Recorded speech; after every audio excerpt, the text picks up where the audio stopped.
Thomas nearly jumped out of his skin at the waitress suddenly dropping her tray of glassware a mere 5 feet from his booth. The sound of jingling glass shards and metallic forks bouncing around could only be heard long after the incident initially occurred, as they bounced around wildly. This stung Thomas's ears like a swarm of gnats, forcing him to wince in displeasure. He looked up at her, very annoyed, and clutched at his chest instinctively. She chuckled it off with a playful hand gesture, uttering simply, "Sorry about that, dear," before leaving to go get a broom. Great. He scoffed to himself. The only reason Thomas bothered coming into this dreary cafe in the first place was to get some reading done, while enjoying a never-ending stream of mediocre coffee.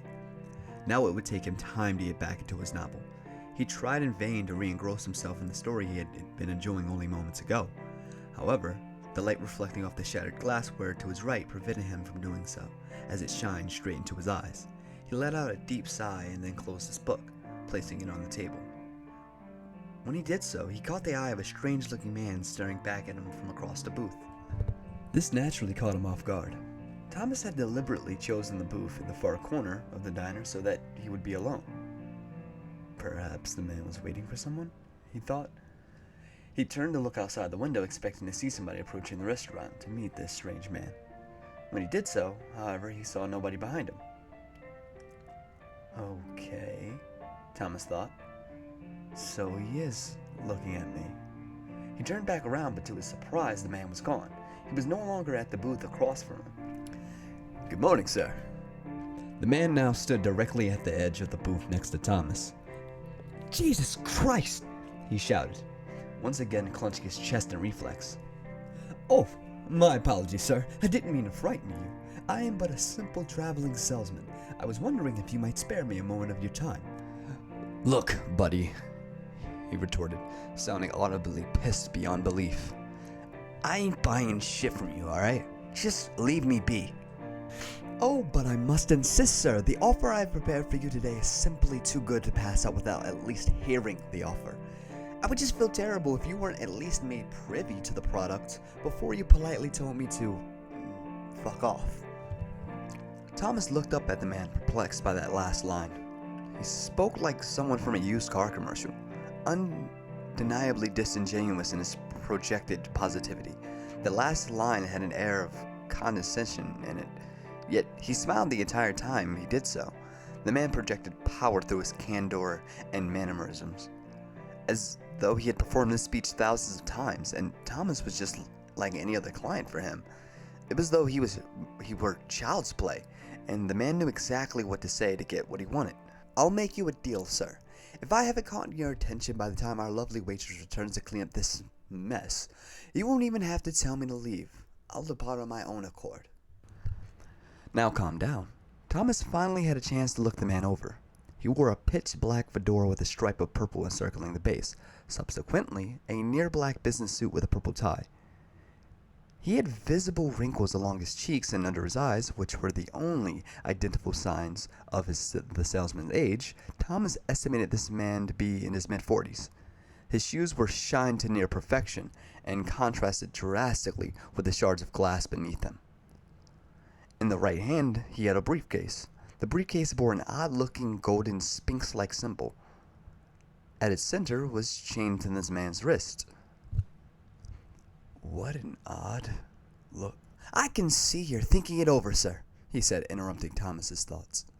"That shows me you're intrigued, and that's all I need," he said, sitting across from him. Thomas went to raise a finger in protest, but it was too late. The man sat down comfortably on the bench, his fingers interlocked and resting on top of the table. He stared at Thomas with hungry eyes and an equally hungry smile. Thomas felt like a seal being stared down by a great white shark. Like he didn't have a choice in the matter, even though he clearly did. He felt paralyzed in his seat, powerless to fight back against the man's charms and vernacular. "Now then," he began, "we've got approximately 52 seconds before Donna arrives to pick up this mess of hers, so allow me to cut straight to the point so I can get your attention before that happens. I'm a salesman, as I said before, and I am sure you can figure that out from a mile away. What I guarantee you have not been able to deduce, however, is the unique catalog of services I provide to my clients." Thomas eyed the man suspiciously. Um, Look, man, I don't swing that way if that's what you're. Oh, goodness, no, sir, the man said, throwing up his hands, chuckling loudly. I assure you, this is not that kind of proposal. Unless you want it to be. He said that last part in a sarcastic tone, leaning in and giving a wink. Thomas stared back, unamused. I'm kidding. Jeez, I'm still working on my stand-up routine. But I didn't think I was that dead in the water. As I was saying, I offer a very unique number of services for my clients. The one I've prepared for you today is tailor-made for your predicament. How long did the doctor give you, Thomas? 6 months at most, right? It's been 2 since the diagnosis. Things are not looking so hot, are they?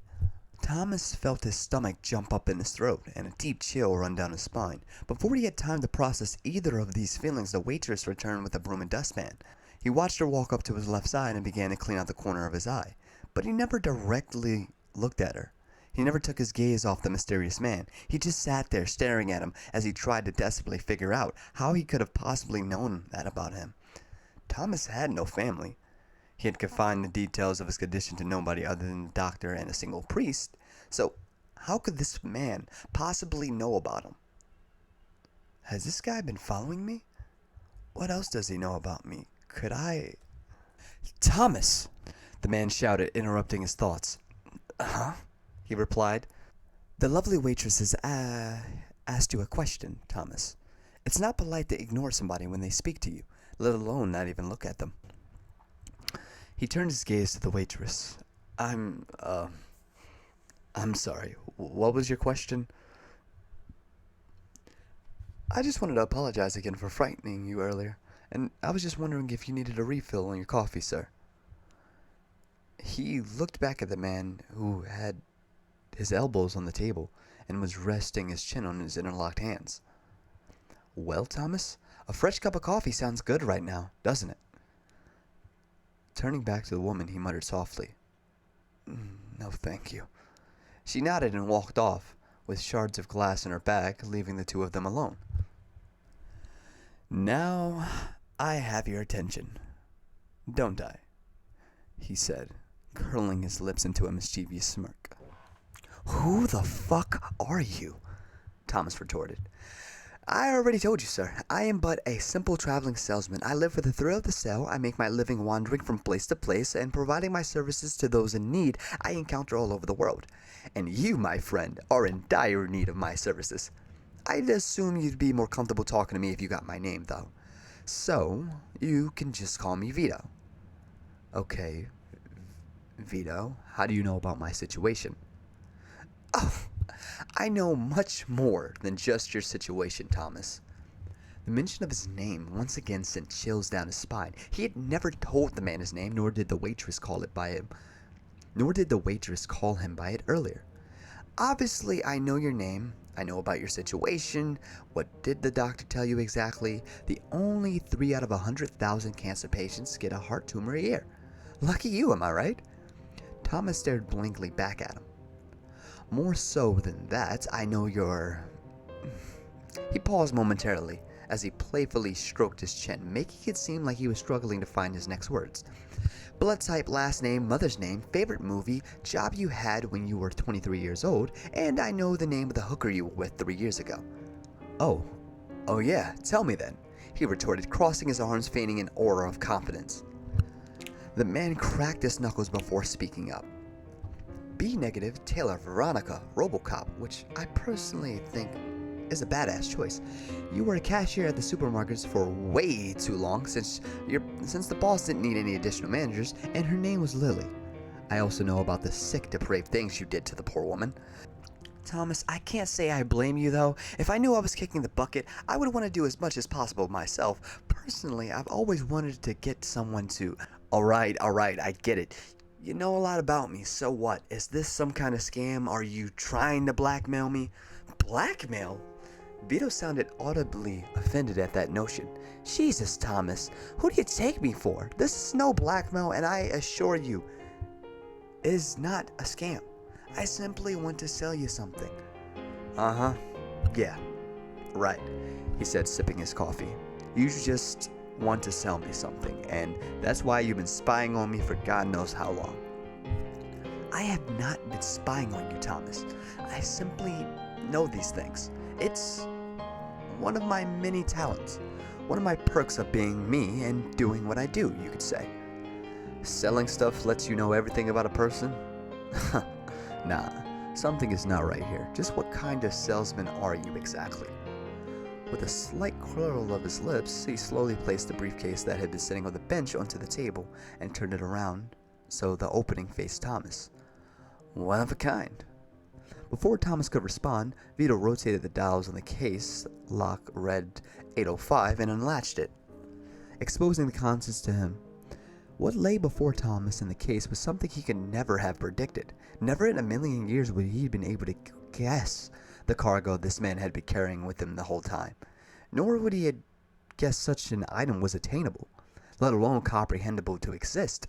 When the salesman opened the case, Thomas found inside of it everything. Galaxies of varying sizes and brightness spun beautifully within its patterned interior. Creatures whose origins were known to no man seemed trapped within it and beckoned upwards towards Thomas as they stretched their arms as if asking for help or freedom. Mysterious doorways that hovered all around to a potential litany of dimensions. Secrets that philosophers had spent millennia pondering to no avail, at last had answers. The meaning of life, the truth of the afterlife. Are we alone in the universe? The winning lottery for next month's Powerball. Who was going to win this year's Super Bowl? What happened to Amelia Earhart? They all lay within this briefcase of eternity. Thomas was made known to him secrets that he never knew he wanted the answers to in the first place. He saw his entire life laid out before him, the small rectangular past, present, and future. Thomas saw the remaining time he had left to live. They were going to be miserable and filled with fear. He was going to die sometime in his sleep in precisely 2 months and 13 days from now. Nobody would be at his funeral. Nobody would remember him, save for the waitress who had gotten used to his daily visits and to the cafe by that point. She wouldn't remember him fondly, however, she would remember him as some old cranky bastard. That would be his legacy. The only lasting trace of his existence, the only mark he would ever make on the world. Thomas felt his sanity slipping. His lip quivered uncontrollably as a dart of sweat shot down the side of his face, crashed onto the tabletop beneath. What is this? He finally managed to whimper out. The salesman's lips curled up even more into a serpentine-like smile. He knew that now he had Thomas hooked. This, my friend, is everything. Everything that was, is, and will be. With those last words, he slowly rotated the briefcase so it was now facing away from Thomas. The crazy thing is, this isn't even the most fun toy I own. I mean, don't get me wrong, it's freaking cool, but I have way more interesting stuff back at my place. Don't get your hopes up, though, my friend. This isn't what I came here to sell you today. This is just to get your attention. Thomas said nothing. He simply stared down at the briefcases as he tried desperately to comprehend what he had just been shown. Hello, Vito said, snapping his fingers in Thomas's face. Ah, damn it, don't tell me I fried another sap's brain. I'm here, Thomas choked out. I'm here. If you say so, he said back, chuckling. That has yet to be proven. But I digress. As you can see, I have access to just a little more than your typical salesman. I offer a wide range of products and unique services to select people. On top of that, I am very picky about who I provide my services to. I wasn't just joking in bad taste earlier when I called you lucky, Thomas. Running into me is going to save your life. Thomas looked up at the salesman with wide eyes. You mean you can you cure me? Of course I can, Jesus. Did you not just see what I have at my disposal? The cool-ass universe in a box I carry around? Curing you would be all too simple for someone like me. But where's the fun and excitement in that? Why stop at just curing you? I was thinking a more unique product, something a little more lasting. Thomas sat back and raised an inquisitive eyebrow. As you and I both saw in the case, your life has been, well, I hate to say it, but it's been pretty damn pathetic, buddy. Sure, I could fix you up, sing you on your merry way back to your life of mediocrity, but that would just be a disservice to you. Frankly, it would be also a waste of my talents. The best of your years are already behind you, and at most you'll live to what? Till you're 60? Great. The all-knowing mystical salesman cured my cancer and bought me an extra 10 years to live. Boring. No, Thomas, what I have to offer you is a second chance at life, the chance to make something useful of yourself. What I have for sale today, the product that I want to offer you is... He leaned forward, ensuring nobody could hear him, and whispered, immortality. They sat there silently for a few moments. After analyzing each other, Thomas searching for signs of danger and Vito searching for signs of weakness, like a mental chess game, they appeared to be thinking through all the intricacies of the proposition offered. An average man would have just laughed off the notion as a joke. At the moment, however, Thomas was not just an average man. The contents of the case had shattered his worldview and proven to him that this salesman truly did have the powers far beyond his comprehension. If this was a scam, it was the most intricate, multi-webbed scam ever conceived. Why him? Thomas pondered to himself. Why does this man want to make a deal with me of all people? What does he want from me? I can see you're thinking it through, Vito said, interrupting his thoughts once again. You're thinking through the intricacies of why you, right? How did you... Hello, all-knowing mysterious salesman here. Have we met before? He interrupted, joking to himself. Plus, I've had this conversation 1,000 times, with 1,000 different clients from all over Earth and across the cosmos. This is always the part of the transaction where the unique questions arise. So, allow me to put your mind at ease. Why would I bestow this unique gift on someone as insignificant as you? Well, it's simple as this. We just so happen to be in the same room today. Luckily for you, the stipulations of selling to you would benefit me in particular. Hello, all-knowing mysterious salesman here. Have we met before? He interrupted, joking to himself. Plus, I've had this conversation 1,000 times with 1,000 different clients from all over Earth and across the cosmos. This is always the part of the transaction where questions arise. So allow me to put your mind at ease. Why would I bestow this unique gift onto someone as insignificant as you? Well, it's as simple as this. We just so happen to be in the same room today. Luckily for you, the stipulations of selling to you would benefit me in particular. This leads me to the other thought you are pondering. Payment, right? Don't worry. I see you're racking your brain trying to think of what someone like me could possibly ask of you. Well, I'm not going to ask you for anything that crazy, just a tiny thing that will soon become irrelevant to your newfound eternity. All I want in exchange for you becoming immortal is your car. Thomas tilted his head and let out an audible, huh? That's right, I like your car. Thomas, mine just so happened to kick the bucket a few miles south of here, so I'm currently in the market for a new one. He leaned backwards, gesturing towards the dirt road as he spoke that last line. Why not just pull out a new car out of that damn briefcase of yours? I mean, I could, but I like your car, Thomas, he said, turning back and pointing a finger at him. Plus, I've never make a sale for free. I don't do charity and never will. Gotta give something to get something, you know? It's a matter of principle for me. So what do you say? Are you ready to finally make something of yourself? Are you ready to accept my offer today and become immortal? Oh, who am I kidding? Of course you are. A smart guy like you would never turn down an offer like this, now would you? Thomas sat there in silence for a moment, pondering it. His thoughts began to run wild as he conversed with himself, trying to reach a decision. He just wants my car. This is all so strange. Everything seems like a big game to this guy. But then again, when you're hauling around a universal box, I guess everything would seem like a big game to you. Maybe he really does just like the look of my car. Maybe he really wants to help me, but he can't do that unless an exchange of some kind is made. Or, as I thought earlier, he's bored with infinite power and just fucking with me to pass time. Either way, I saw what my life turns into without this man's help. I'm gonna die in 2 months. There's nothing I or a doctor can do about that. With a final thought, he felt his sense of dread wash over him. He tightened his hands into a fist and dug into his palm till the knuckles turned white. Then he let out a deep sigh and spoke. I accept. With these words, the salesman smiled with his brightest smile. I accept. With these words, the salesman smiled his broadest smile yet, seemingly truly shark-like at this point. How do we make the sell? Is there a contract or something? No contract is needed, Thomas. I believe in good old-fashioned handshake. My word is bond, and I trust yours will be too. Plus, nobody likes paperwork, am I right? Simply place your keys on the table next to the case and shake my hand, at which point I will bestow upon the gift of immortality. And with that, the man extended his right hand out, sliding the book he had been there to read in the first place to the side. Thomas stared at him for a few tense seconds as he felt his heart begin to pound in his chest. His chest hurt a little. This only heightened his dread and tightened his resolve to live even further. Before he could change his mind, Thomas did as instructed and slowly placed his car keys next to the briefcase in the middle of the table. He'd eyed Vito's hand cautiously for only a few seconds before reaching out to shake it.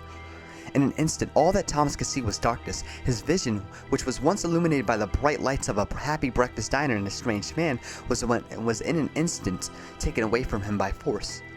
He was now completely surrounded by a sea of black that seemed to smother him, not just all angles outwards but inwards, as though his spirit were being consumed by it. He could feel nothing, hear nothing, and see nothing. He looked around, trying to identify his surroundings, but he found nothing but black wherever he looked. There was no bottom, no left, no right. It was just an empty black void. He thought he could make out a twinkling of stars far off in the distance, but they were faint and barely visible.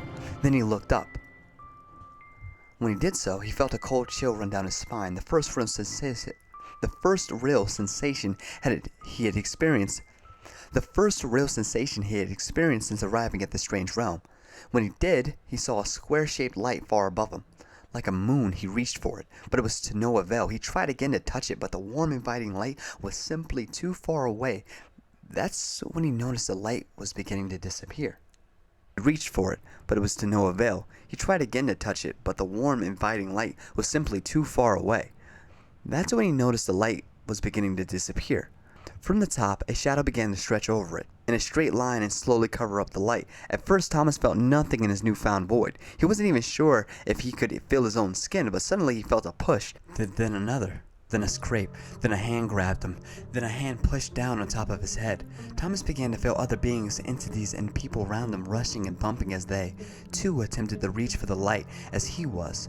Now frightened beyond belief and desperate to escape these mysterious strangers, Thomas tried to desperately get a foothold of anything. He kicked around, feeling for anything he could push off and gain height and escape the square above, but he found nothing. He reached with all his might as he joined the litany of others, all trying to reach for freedom that lay just above their heads. It was no use. He could only reach and watch as the light closed like a door. He watched it slip away until he was slowly engulfed in total darkness with the rest of his new friends. Vito finished latching up his briefcase and straightened his tie. The wrinkles that once lay under his eyes began to straighten and tighten themselves out. He now looked a few years younger than he had mere moments ago. He let out a deep sigh and spoke in his usual polite and charming demeanor. "It was an honor doing business with you, sir," he said to the husk of a motionless man who was now drooping over the cafe table. "I have fulfilled our end of the sale, and I will be taking my leave. I can assure you I will be thoroughly enjoying your car." He placed a $20 bill on the table as a tip for the waitress and stood up. He straightened his hat before dusting himself off and smirking at the lifeless body before him. "I hope you enjoy your new immortal soul, and the eternity you now get to spend with it." With that, he exited the cafe, twirling his newfound keys with one finger and whistling aloud. Then he started up the car and drove off north, down the dusty road. Greetings, ladies and gentlemen. I hope you enjoyed the video. Remember to like, share, and subscribe. And remember, fear is only a click away.